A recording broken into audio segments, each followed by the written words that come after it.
Well, it's been a while since I've done any work on the A600. I actually did all the video footage that's been done up until now. That was all done, I think, within a couple of nights. And I expected to perhaps get a couple of 20-minute segments out of that, but obviously there's more there than I realised there was. And that was all recorded probably a couple of months ago now, so I've not really done any more on this for quite a while, and I've had to get everything back out and refresh myself on where I was at. I did have a CF image, or an image on this CF card that was bootable at the time, but for some reason that's not working now, so I've resorted to a micro SD to CF card adapter here, using a little micro SD card from my A590 setup that was working, and that seems to be booting up now. So this is kind of working, but there are some issues, as you'll see. And this is just in the little IDE to CF adapter that I showed. I think I talked about that on the previous video. So I'm just going to boot this up now, and that will you'll see that it will boot. This is actually an A500 installation, or A500 Plus based installation, so the PCMCIA adapter on the side doesn't work. I think there's a driver or library file that's needed to be installed in Workbench for that to actually work, and I think then it will work even on the slightly older version of Workbench, but I could be wrong. I've not done that yet, so I'm not sure if this is actually working yet. I would like to try that because it would be useful. So I've found a compatible PCMCIA to CF adapter card that I can plug in there, and I think that can be hot swapped. If it can, that could be quite useful, because then obviously you can plug in, say, a micro SD CF adapter into that, and then you've got a way to get SD cards in and out of the machine while it's booted up, which could have its uses. So that's booted up. We've got about half a meg of RAM, a bit more than that. It's picking up the hard drive, which is SDHD down here. Now, what I've found, and it's done it right now straight off the bat, sometimes it locks up. You can still move the mouse pointer around for a bit, but Workbench just dies. Sometimes after a while the mouse pointer will freeze altogether, and it just stops working. Now I don't know exactly why this is. We'll try again. It did the same on the other CF card as well, so it's not to do with the micro SD to CF adapter or anything like that. It does exactly the same with a normal CF card. So we'll boot this back up again. Fortunately, with this being on the IDE controller, it does boot a lot quicker. So I'm just going to try and get into directory Opus if I can find it. It's under disk management. Let's try and get it to open.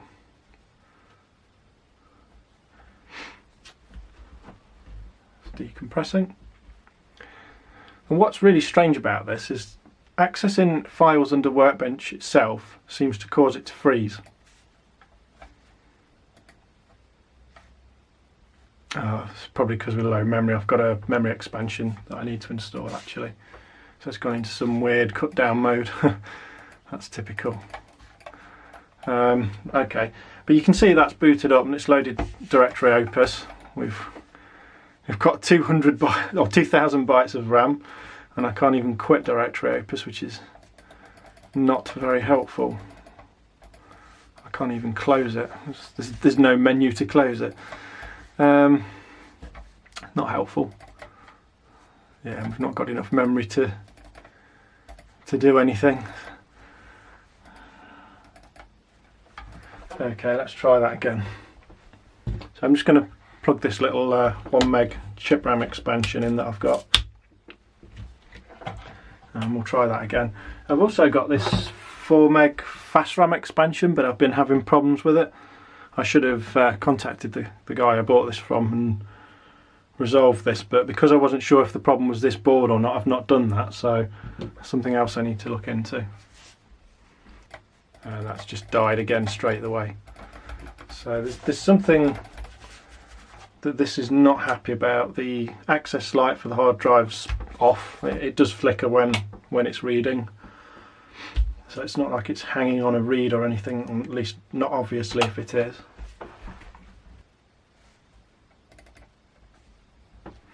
Try and get back into Directory Opus again.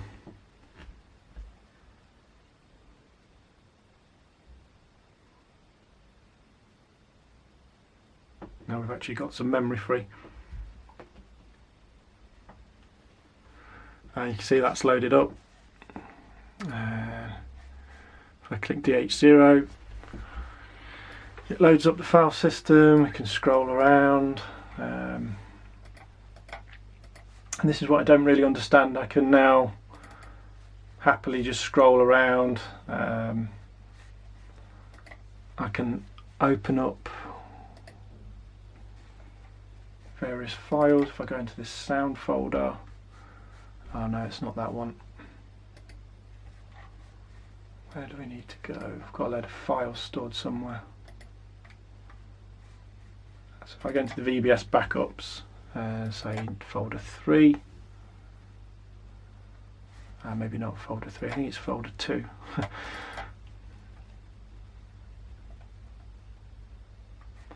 So we've got module files on here. Let's pick a fairly smallish one. We can go down to the bottom here and click the SD mod, and Octamed will load that in from the hard drive and play that. I think it's decompressing as well, possibly. It does take a while. So that's now playing in the background. We could play samples. I've done all of this already. I think I even opened up some text files. Viewed some files as ASCII. That's, I mean, it doesn't really matter. The point is, I do seem to be able to access the hard drive from within Directory Opus, but when it comes to browsing around in Workbench, that seems to hang it. So it's a bit strange, really. I don't understand why it would be okay in Directory Opus but not under Workbench, and again, because I've been clicking around in Workbench, it's locked up again. Very odd behaviour. So not sure what's going on there. So I think really one of the things obviously to do is to try and eliminate whatever problems I can. So obviously recapping this, really it does need to be done, looking at the state of some of the caps. And I noticed, looking at the video footage from the previous videos I've done, one thing with editing the videos is you get to see the board much more closely, and there's definitely little black spots on some of the traces. And this top side of the board, the bottom side is alright, this top side, everything's just so dull and it just looks tarnished. So whether it's worth trying to reflow most of the stuff on here or not, I don't know. I'm a bit reluctant to do it because I don't want to cause any damage in the process, but it's not looking great. But it is, obviously it's working, it's just unstable. So that's completely frozen now. With respect to the CIA chip here, I've got one of these little temperature things I've been trying. With this you have to be careful because you can get the wrong reading, because the laser's offset from the actual sensor. If you use the laser to aim it on the board, you can perhaps see the red dot up here, you have to aim the same distance between the laser and the sensor up on the board, otherwise you're measuring the wrong thing. If I aim at that chip there, I'm going to be measuring probably the board more than anything. And obviously the board will have absorbed some of the heat from the chip now anyway. But that's showing at 33, but if I move up, let me see, we're getting more like 35.5 sort of temperature. So I found it's just as well to just put the gun, that part of the gun directly over the chip, so you definitely getting the correct reading. Now I'm going to set this, because this is on difference mode at the minute, and what that does, it gives you a second reading down here, and that will show you the difference in temperature. So if I click somewhere that's off the board and not the chip, and you can see we're getting sort of -8 degrees down here because there's no chips in that area of the board, so it's going to be more of an ambient room temperature, which certainly isn't that hot. It's definitely not that hot in here at the minute. Yeah, I'm getting sort of just below 20 on the wall. Now here's the worry. When we come over to this chip over here, I mean, we're currently getting 62. I've had this 71 degrees. It's just shown there. So this chip over here, the CIA chip, is 35 degrees hotter than the one over here. And you've got to bear in mind these are exactly the same chips. And if anything, I would say this one's probably doing more than that one at this point in time, because all your mouse, keyboard and other stuff's going through that. This one's serial parallel port mostly, and floppy drive, of which are not connected, and that's really hot. I mean, I'm not saying you can fry an egg on it, but you can't keep your finger on it for too long because it does eventually get very uncomfortable. So I think regardless, there's definitely something wrong with this CIA chip, and I think I'm going to remove that anyway. I've been watching some of Gadget UK's live streams recently as well, and he was looking at a serial port problem on an A500 and then an A4000, and I was quite glad I watched them because it jogged my memory that somebody had left a comment on one of my previous videos on this saying about a couple of other chips that could also be a problem with relation to the serial port. Because if you recall, this board has got this frazzled area down here from the plus minus 12 volt power lines on the serial port, and I was suggested to check out U28 and U29, which are these two here, and these are what Gadget UK was looking at on this A500 board. I think one or both of them was faulty, I can't remember now. Somebody else did put a comment up on a previous video to check these, and I'd completely forgotten about that until I was watching Gadget's video, and it sort of jogged my memory. The two chips that are used in conjunction with the serial port are these two here. We've got a line driver and a line receiver, and these are actually connected to a number of things. Again, because of one of Gadget's videos and a comment on there, one of these actually has also got some involvement with the audio circuit. I think it's to do with the actual LED, so when the filter's on or not, it drives the LED to either be bright or dim, and they're using one of the gates on one of these chips for that. And this is part of the audio circuitry. You've got a part of U28 being used down here, so one of the gates on U28 is actually used by this audio filter circuit. The other thing as well that I didn't realise, you've got a bit of a crossover here as well between U28 and 29 on the diagram. So one of the gates in U29 is actually mixed in with this lot here. So it's very easy to miss these things if you don't look carefully. So obviously getting rid of this CIA chip off the board is going to be a good move to start with. That may even resolve some of the issues with the system hanging. For all I know, this is somehow interfering with the rest of the system. Because but there's clearly something wrong. There's no way that should be getting 30-35 degrees hotter than the other chip. Now fortunately, for a completely unrelated reason, I actually got 3 CIA chips. There was someone selling these on eBay some months ago now. I think they were originally selling them at about £6 something each, plus a fairly normal postage fee. I think at the time I bought them, they'd put them up to 8. I really do wish I'd bought more of them now, but they don't seem to be on there anymore, and I don't know if anyone else is selling these anywhere else. So it'd be interesting to know if you can still source these somewhere at a sensible price. So obviously if I socket this, I can then try it with one of these. Again, my concern is there something else wrong with this board, and is the next CIA chip that I put in going to get damaged? I wasn't sure whether these line drivers could be, or the line driver and receiver could be an issue.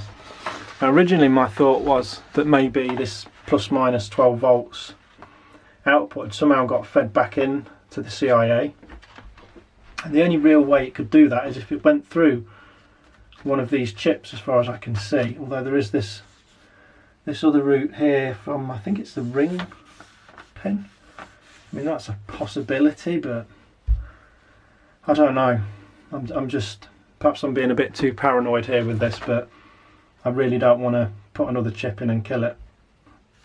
I mean, this is the line receiver, this bit down here, U29. So that's more your input into the CIA. and U28 is the, I believe that's the output one. Yeah, that's the line driver.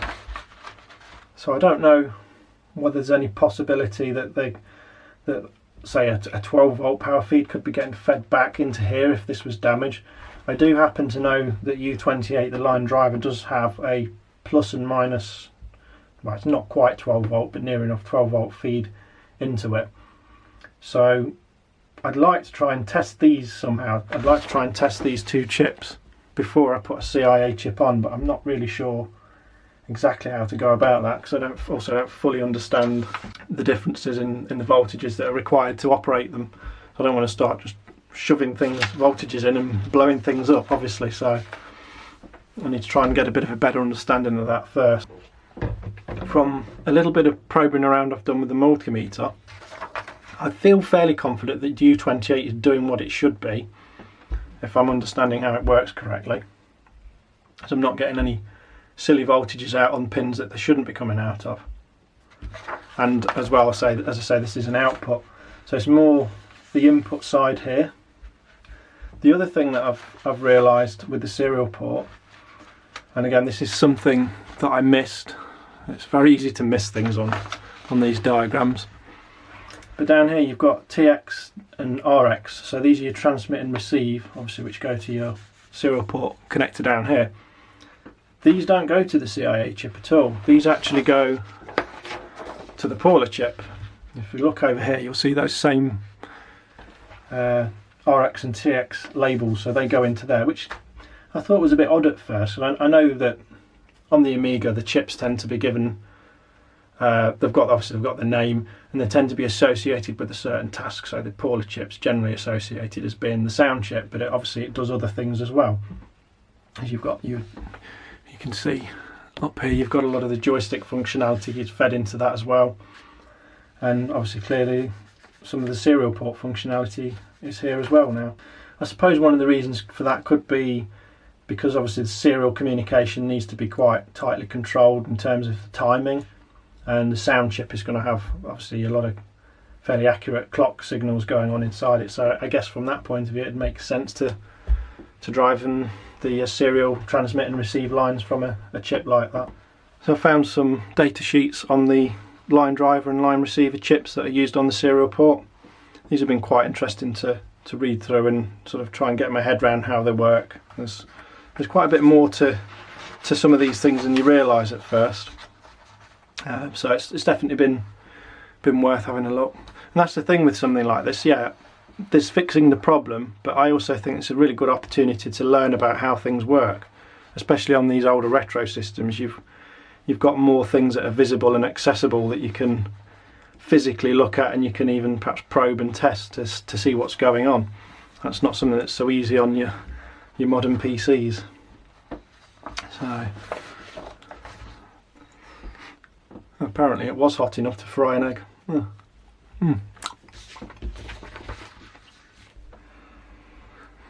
So after a fairly long search, I've managed to find the Kapton tape. I knew I'd bought some, but I decided to do a bit of a runner. So I'm just going to try and protect this area around the board if I can. It's mainly things like the connectors. I mean, something like this pin header here, not a problem because I can replace that if I do happen to melt it, but it's best to try and not melt it in the first place, really, if possible.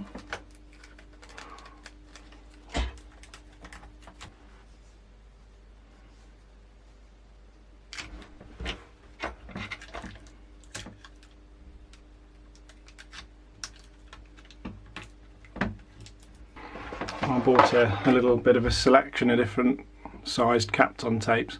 Couldn't find them because they were in a box. At least the place I would have expected them to be was in a little box.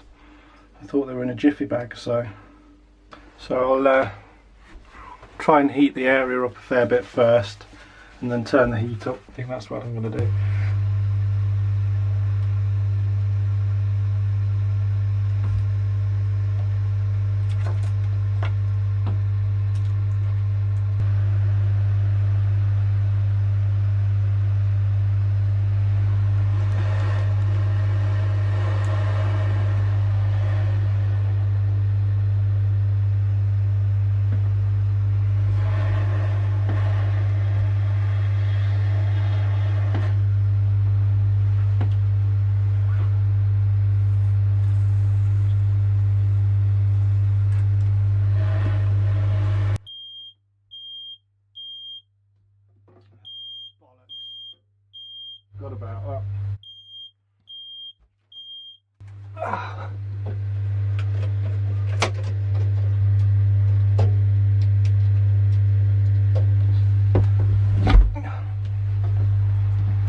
Try again.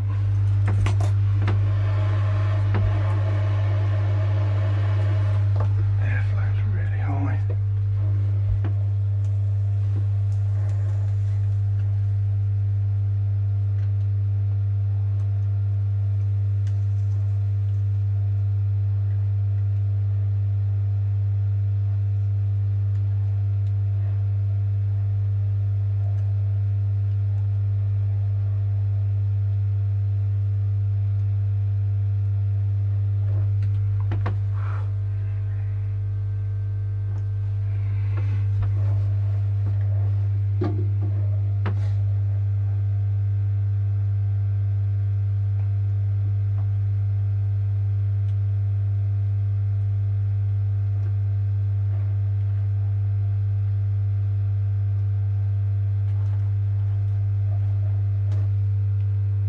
Ooh.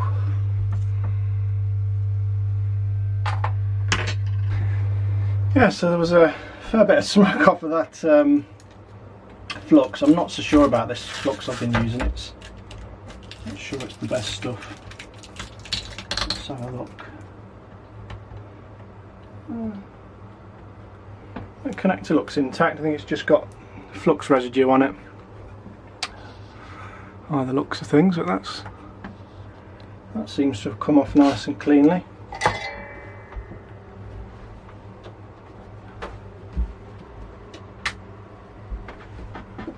So just get the other iron warmed up and have a go at cleaning this area up here. Now the CIA chips come off. Okay, not that it really matters because I'm pretty sure that's well and truly toasted. I think the hot air ended up getting up to about 400 then. I was hoping it was going to stay more around the sort of 350 mark, but it seems to be okay. I think this flux is going to take some cleaning off though. Just throw some fresh solder onto these pads.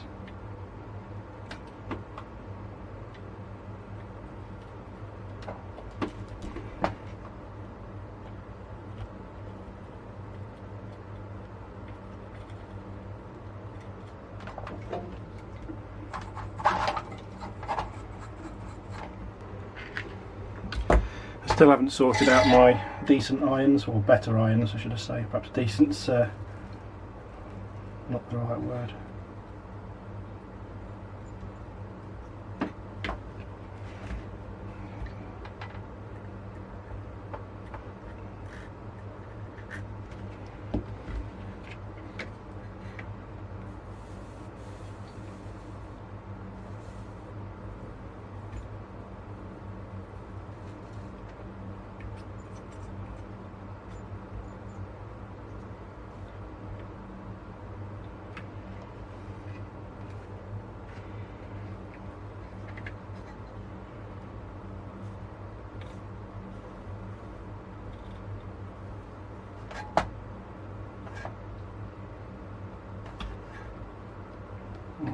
Got it stuck.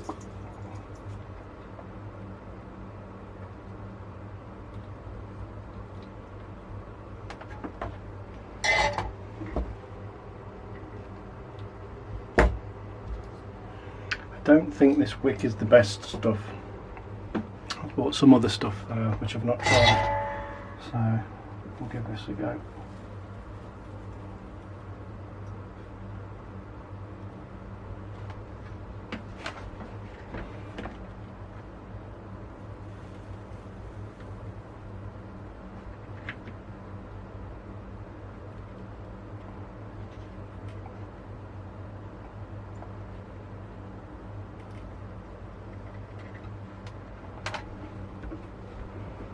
That doesn't look too bad, it looks pretty flat now.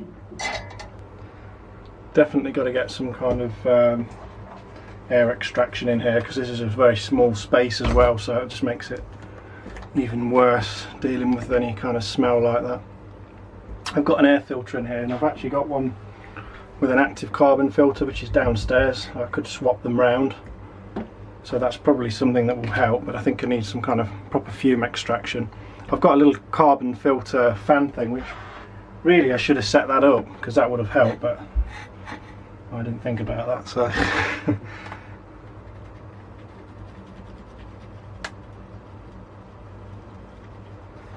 this is really nastily gooped onto here, but at least the Kapton tape contains it within a smaller area. That's the thing.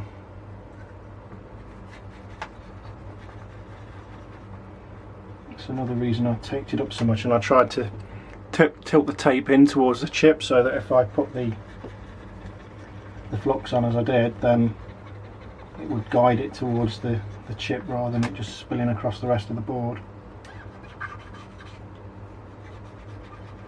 That was the plan anyway.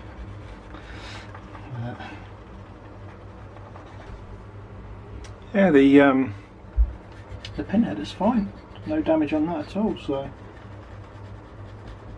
I wasn't sure whether I would need to use some kind of foil or not. I've seen people using foil, but and I've also seen people not use it, so obviously it's not necessary. I think I'm completely overkilling this, but never mind. That's not too bad, that.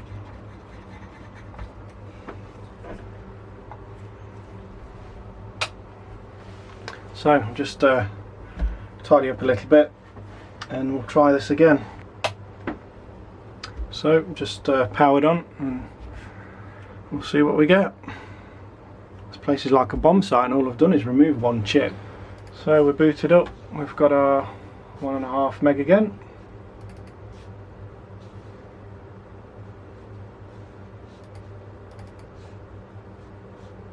Let's see what we get. No, it's gone again.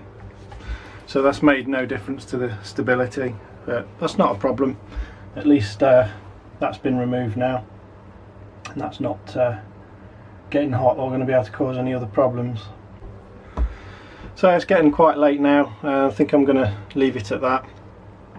I'll try and look into these two chips here to satisfy my concerns with them doing any further damage.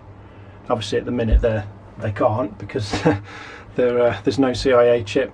I may be able to test the TX and RX lines of the serial port perhaps by using diagram. I've got a diagram chip somewhere, so I could perhaps test that by doing a loop back. I'll just have to short the TX and RX pins together. Again, I'm a bit unsure whether I should do that until I've satisfied that I'm happy with these two, so I'll probably do that first. And obviously the other thing that this needs, really desperately needs doing, is the caps replacing, and I have got a cap kit, so I can do that. Yeah, I've got a cap kit. I just had to check that because I wasn't sure what I'd got. A retro bench one. Another issue with this board seems to be something with the audio. It's as if the channels on either the left or the right are getting mixed into the other side, the opposite set of channels, and some of them are really quiet. I'm not sure if that's so much an electrical issue or if it's actually these phono sockets, because I know these are switched so that when you plug into just one, it sort of mixes both channels into a mono output. So I think it could be something to do with that. Again, I think this is an issue that Gadget's had. I'm pretty sure he has on some of his boards, so I may have to have a look at some of his videos again. And I think when I'm doing the recapping, because it makes sense to do this whilst I'm recapping because of accessibility, I think I'm going to go around and reflow various bits that need it, which, to be honest, it really all looks like it needs it. Even the little through-hole vias, or vias, however you pronounce it, they're all really dull as well. A lot of these chips, the legs just look so dull on them. Not very good at all. Some of these chips here, really dull, no shine whatsoever. So yeah, I could do with a bit of a going over. But that'll do for tonight.